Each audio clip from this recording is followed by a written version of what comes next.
Oke, assalamualaikum warahmatullahi wabarakatuh. Ya, hari ini kita akan belajar lagi. Marilah kita berdoa dahulu. Semoga apa yang nanti kita pelajari bermanfaat dan juga diberikan kemudahan. Berdoa di dalam hati mulai.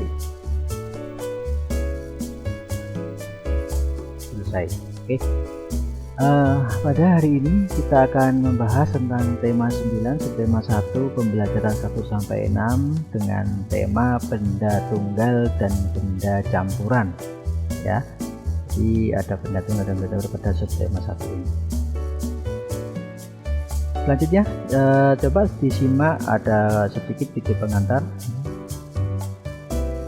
Jadi apakah ada benda tunggal dan campuran? Di sekitar kita terdapat berbagai macam materi dimulai dari materi tunggal, senyawa, dan campuran. Agar lebih mudah dalam memahami macam materi ini, maka dilakukan pengklasifikasian materi menjadi zat tunggal dan campuran. Zat tunggal sendiri masih dibedakan menjadi unsur dan senyawa. Dari istilah yang digunakan, pastinya ada beberapa perbedaan zat tunggal dan campuran. Semua benda yang ada di sekitar kita termasuk materi. Materi adalah segala sesuatu yang menempati ruang dan mempunyai massa.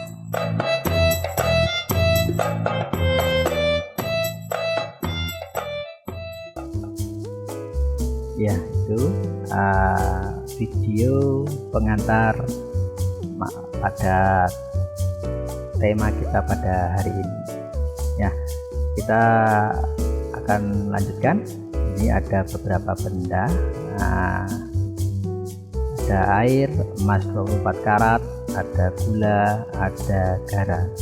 Nah, benda-benda ini namanya materi.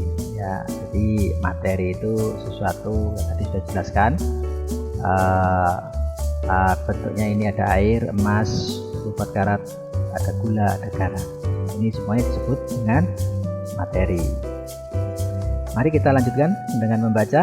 Ya, semua benda yang ada di sekitar kita termasuk materi. Ya, jadi benda-benda tadi termasuk materi. Materi adalah segala sesuatu yang menempati ruang dan mempunyai massa. Berdasarkan komposisi penyusunnya, materi dibedakan menjadi zat tunggal dan campuran. Zat tunggal merupakan zat yang terdiri atas materi sejenis. Contoh benda termasuk dalam zat tunggal ini adalah air, garam, gula, dan emas 24 karat. Jadi ini satu kesatuan, satu zat tunggal, air, garam, gula, dan emas. Ini zat tunggal, tidak ada campurannya. Yang kedua, campuran adalah zat yang terdiri atas beberapa jenis materi atau zat tunggal.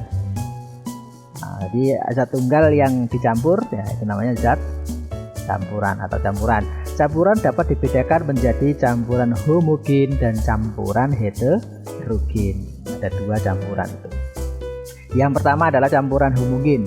Campuran homogen merupakan campuran yang zat penyusunnya tercampur sempurna. Pada campuran homogen, zat penyusunnya tidak dapat dibedakan. Ya, tidak dapat dibedakan ya.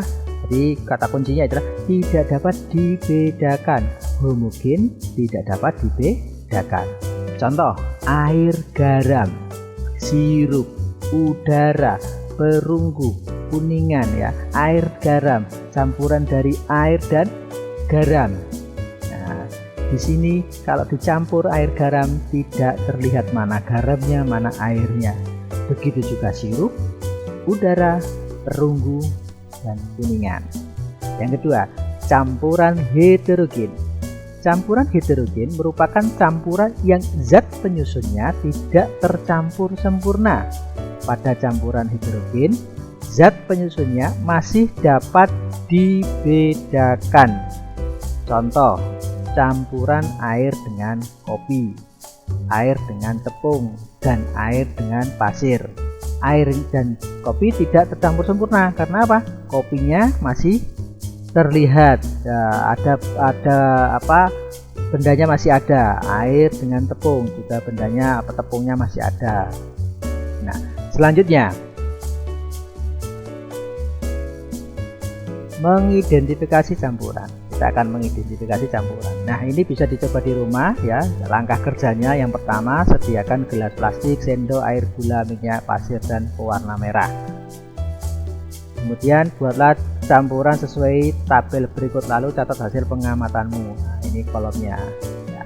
Sini ada air plus gula, air campur minyak, air campur pasir, air campur pewarna makanan, minyak dan pasir, minyak dan pewarna makanan, minyak dan gula. Nah, ini sementara apa adalah jawabannya, nanti bisa dibuktikan sendiri di rumah. Air dan minyak tidak tercampur sempurna, air dan pasirnya. Ini jawaban-jawaban ini silakan buktikan nanti di rumah apakah benar ya. Jadi jawaban ini memang tercampur sempurna atau tidak tercampur dengan sempurna. Ya, ini langkah-langkah kerjanya. Selanjutnya, mari kita perhatikan gambar berikut. Apa ya kira-kira ya? Gambar apa ya? Kok bikin penasaran? Ya, ini iklan. Nah, ini ada iklan sebuah produk ya. Kira-kira apa produk yang dijual dalam iklan di atas? Apa produknya? Yaitu produk sirup ya. Sirup. Namanya produk adalah sirup marjan. Nah, apa saja unsur-unsur yang terdapat dalam iklan tersebut? Unsur-unsurnya yaitu ada judulnya. Ini judulnya marjan. Nama produknya biasanya, nama produknya sirup marjan mereknya. Nah, ini judulnya apa ya? Kira-kira ya? Ya, ini mungkin manisnya. Oh, ini mungkin penjelasannya, desainnya. Ini menggunakan apa? Judul dan nama produknya jadikan judul. Desainnya ya, di sini ada desainnya, tulisannya, kemudian botol ini ada airnya, ini desainnya. Nah, itu adalah iklan. Iklan media cetak itu dibagi menjadi 3 ya. Yang pertama adalah iklan baris. Adalah iklan yang hanya dibuat dalam beberapa baris. Ini contohnya iklan baris ya. Yang kedua adalah iklan kolom. Nah, adalah iklan yang hanya dibuat dalam kolom saja ya. Ini bentuknya seperti kolom-kolom ya, lebih besar daripada iklan baris. Yang ketiga adalah iklan display, adalah iklan yang bentuknya lebih besar dari iklan kolom. Nah, ini besar. Nah, ini adalah macam-macam iklan media cetak. Pada pembelajaran berikutnya nanti kita akan membahas tentang iklan media elektronik. Nah, sekarang adalah iklan media cetak. Ini contoh-contohnya. Nah, ini ada gambar. Silakan diamati. Ada gambar apa ini ya? Gambar ini danau sama kemudian ada pantai, ada apa itu, sawah ini, dan ini kendaraan ini kota ya. Ini namanya adalah ketampakan alam. Ketampakan alam disebut juga dengan istilah bentang alam. Indonesia memiliki bentang alam yang berbeda-beda di setiap daerah. Ada daerah dataran tinggi dan ada daerah dataran rendah. Ada penduduk yang tinggal di daerah pegunungan, ada juga penduduk yang tinggal di daerah pantai. Ketampakan alam dibagi menjadi 2 bagian, yaitu ketampakan alam wilayah daratan dan ketampakan alam wilayah perairan. Nah, ya. Selanjutnya,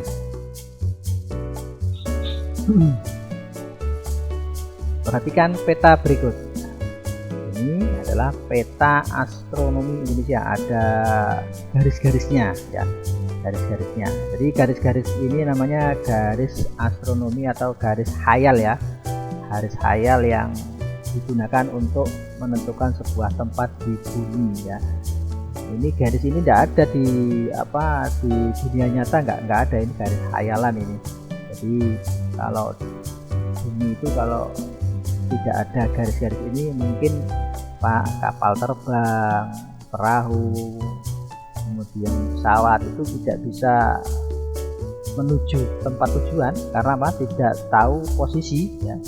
Maka dari itu garis-garis ini sangat membantu ya, membantu, dan ini digunakan sudah sejak zaman dahulu ya, digunakan ketika zaman-zaman pelayaran dulu ya, teman-teman Majapahit sudah menggunakan garis-garis ini. Nah, berdasarkan peta tulislah letak astronomi Indonesia. Kira-kira letak astronomi Indonesia itu ada di mana ya? Ini garisnya ada garis bujur timur dan lintang utara. Ya, berdasarkan peta ya, ini adalah letak astronomi Indonesia itu ada di 6 derajat ya, 6 derajat lintang utara, berarti 6 derajat ini 5 derajat. 5 derajat. Nah, titik sini berarti 6. Titik ini 6 derajat lintang utara dan 11 derajat lintang selatan. Mana ini lintang selatan ini? Ini ada di sebelah sini ya. Kelihatan ini selatan ya. Kemudian dan antara 95 derajat bujur timur dan juga 141 derajat bujur timur. Nah, mestinya ini ada lintang selatan ya, ini di bawah ini. Karena apa? Karena Indonesia ini dilalui garis khatulistiwa yang ada di tengah sini. Nah, patokannya di sini.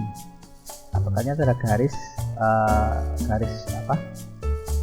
Jalur matahari berada di tengah-tengah. Nah, ya. Kemudian apa pengaruh letak astronomis dan geografis bagi Indonesia? Ya, karena Indonesia berada di letak tersebut memiliki iklim tropis. Ya, iklim tropis itu curah hujannya tinggi dan setiap hari itu terkena sinar matahari. Ya, jadi di bumi ini ada negara atau daerah itu yang tidak setiap hari terkena sinar matahari. Contohnya di kutub ya, sebelah kutub utara atau kutub selatan, di sana tidak terkena sinar matahari, jadi dingin ya, atau malamnya mungkin lebih lama daripada siangnya. Nah, itu bisa terjadi karena letaknya memang seperti itu, tidak pada garis matahari atau garis khatulistiwa.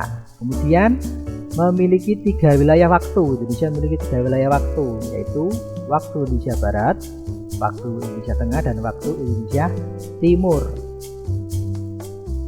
dan menjadi jalur lalu lintas dunia ya, karena berada di tengah antara benua-benua besar, samudra besar, berarti Indonesia itu menjadi jalur lalu lintas dunia. Jadi sehingga dari segi kebudayaan, segi sosial dan lain sebagainya semuanya ada di Indonesia ya, karena semuanya informasi juga lewat Indonesia, jalur perlayaran, perdagangan, kemudian pengiriman barang, semuanya baik udara maupun laut melewati Indonesia.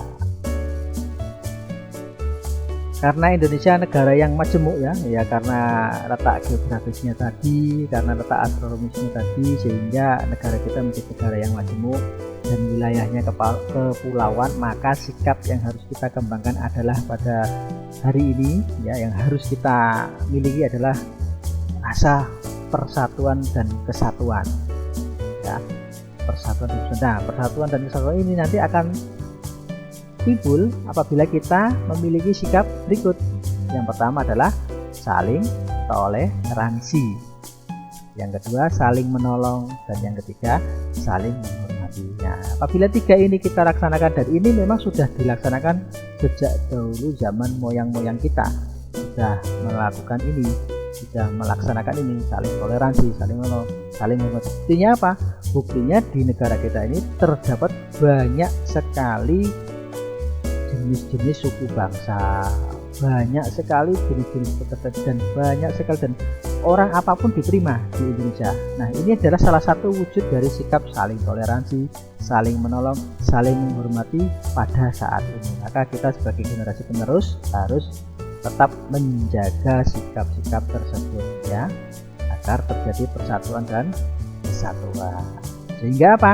Sehingga kalau persatuan dan kesatuan itu tidak terjaga, maka wilayah-wilayah Indonesia ini akan digunakan oleh orang-orang tertentu, dimanfaatkan, ya, kekayaan alamnya akan diambil secara sepihak, ya, sehingga bangsa Indonesia atau rakyat kita tidak bisa menikmati kekayaan yang ada di negara kita. Padahal kita sangat banyak sekali. Misalkan kita tidak bersatu dalam hal jalur perdagangan, maka jalur perdagangan akan diambil alih oleh orang-orang tertentu yang tidak memiliki rasa persatuan dan kesatuan, sehingga apa?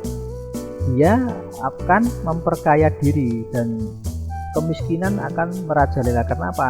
Karena dikuasai sendiri oleh sikap serakah tadi. Nah, jadi sikap seperti ini wajib kita kembangkan, wajib kita miliki untuk seluruh bangsa Indonesia. Nah, pada subtema 1 ini ada rangkuman, silakan ditulis di bukunya masing-masing. Yang pertama, iklan adalah informasi yang isinya membujuk khalayak supaya tertarik dengan barang atau jasa yang ditawarkan. Secara umum, iklan memuat unsur-unsur seperti nama produk, judul, penjelasan produk, dan desain. Yang kedua, makna persatuan dan kesatuan antara lain menjalin rasa kekeluargaan, persahabatan, saling menolong, toleransi, rasa kebersamaan, dan saling melengkapi satu sama lainnya. Yang ketiga, materi adalah segala sesuatu yang menempati ruang. Materi ada yang berbentuk padat, cair, dan gas. Materi digolongkan ke dalam zat tunggal dan zat campuran. Ketampakan alam disebut juga bentang alam. Ketampakan alam dibagi menjadi dua, yaitu ketampakan alam wilayah daratan seperti dataran rendah, dataran tinggi, sawah, gunung, dan ketampakan alam wilayah perairan seperti danau, sungai, pantai, rawa, dan seterusnya.